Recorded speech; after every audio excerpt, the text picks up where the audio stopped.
Share बाजार में निवेश करना कई लोगों के लिए आकर्षक हो सकता है, लेकिन ये जानना कि कौन सा शेयर खरीदना अच्छा है एक चुनौती भरा काम है। सही चुनाव करने के लिए कुछ महत्वपूर्ण बातों पर ध्यान देना जरूरी है। हेलो, गुड इवनिंग, मैं हूं ऐश्वर्या और आज मैं बात करने वाली हूं कुछ ऐसे पॉइंट्स के बारे में जो आपको ये समझने में मदद करेंगे कि कौन सा शेयर आपके लिए अच्छा हो सकता है। पहला है, कंपनी के फंडामेंटल समझे। किसी भी शेयर को खरीदने से पहले उस कंपनी के बारे में गहराई से जानना बहुत जरूरी है। कंपनी क्या करती है, कंपनी कौन से प्रोडक्ट्स और सर्विसेज प्रोवाइड करती है और क्या इसका बिजनेस मॉडल स्ट्रॉन्ग है। इन सवालों के जवाब जानने के लिए कुछ चीजें जरूर ध्यान रखें, जैसे कंपनी के पिछले कुछ सालों के फाइनेंशियल रिकॉर्ड्स देखें। इसमें उसके रेवेन्यू, प्रॉफिट्स, डेब्ट और कैश फ्लो शामिल है। एक लगातार बढ़ती हुई रेवेन्यू एंड प्रॉफिट वाली कंपनी आमतौर पर एक अच्छा संकेत होती है।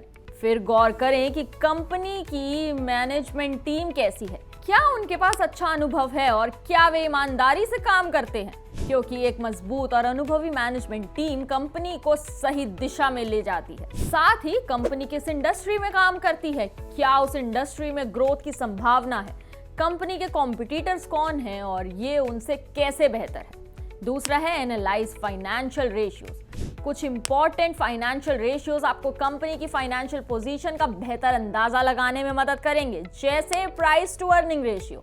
ये दर्शाता है कि इन्वेस्टर्स कंपनी की पर शेयर अर्निंग के लिए कितना भुगतान करने को तैयार है। बहुत अधिक पीई रेशियो वाली कंपनी महंगी हो सकती है।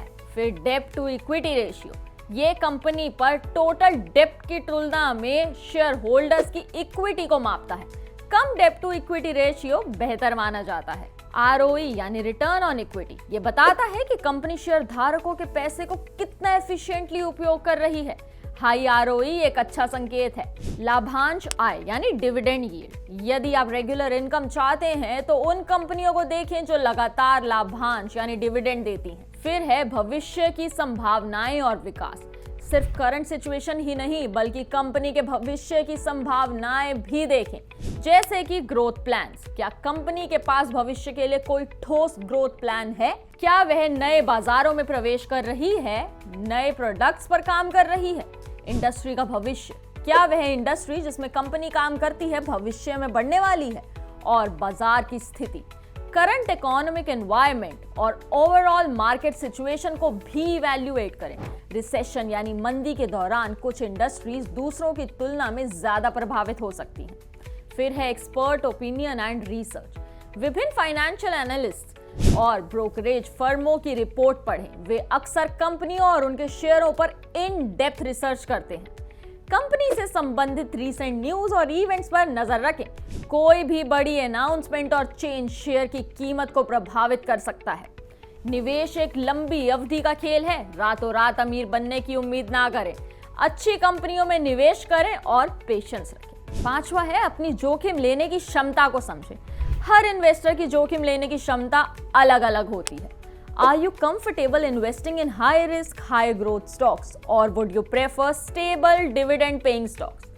ये डिसाइड आपको खुद करना है। इन सभी बातों पर विचार करके और अपना खुद का रिसर्च करके आप उन शेयरों की पहचान करने में बेटर पोजीशन में होंगे जो आपके इन्वेस्टमेंट गोल्स और रिस्क प्रोफाइल को सूट करते हैं।